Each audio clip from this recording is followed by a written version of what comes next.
salom. Bugun Rossiya Premyer Ligasining ikkita qiziq o'yinini sizlar bilan tahlil qilamiz va bularni ko'rib chiqamiz va aytib o'tishim kerak, birinchi prognozlarni, birinchi analitikalarni sizlar Telegram kanalimizdan olsanglar bo'ladi. Telegram kanalimizga link videoni opisiyatsida o'tib podpisatsiya qiling va biz esa videoni boshladik.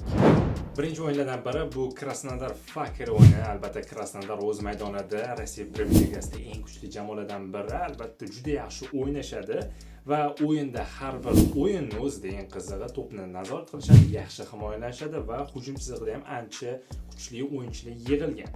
Lekin Fakerlar oddiy jamoa emas, jangovar jamoa va raqiblariga qarshi qanaqa o'ynashni bilishadi. Ba'zida himoyaviy ham o'ynab qo'yadi Faker, lekin bizani o'ylashimizcha bu o'yinda Krasnodar ancha dominant va kuchliroq va bizani taxminimiz Krasnodar g'alaba qozonadi. Yana bir keyingi o'yinlardan biri albatta bu Ahmat Spartak o'yini. Ahmat Spartak Moskva va aynan mana shu bahs ham juda murosasiz kechishi kutilmoqda.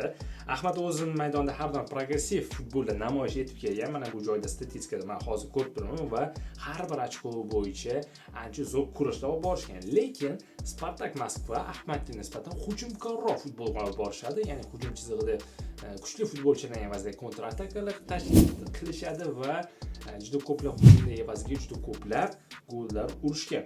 Va o'ylashimizcha bu o'yinda Spartak mag'lub bo'lmaydi va bizani fikrimiz Spartak mag'lub bo'lmaydi va x2, ya'ni umumiy hisobda 1.5 tadan ko'proq gol bo'ladi. Ya'ni bu uchrashuvda oddiy raqib aytganda 1-1, 2-0 yoki bo'lmasa 2-1 hisoblari hozircha eng asosiy variantlardan biri.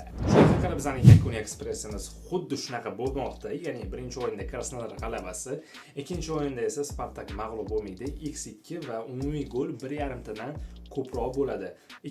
Xullas, bugungi o'yindagi bizning variantlarimiz, taxminlarimiz shunaqa va bilamiz, futbolda 100% natija bo'lmaydi, lekin hozirgi jamoalarning formasi tarkibidan kelib chiqib, aynan shu variantlarga to'xtaldik.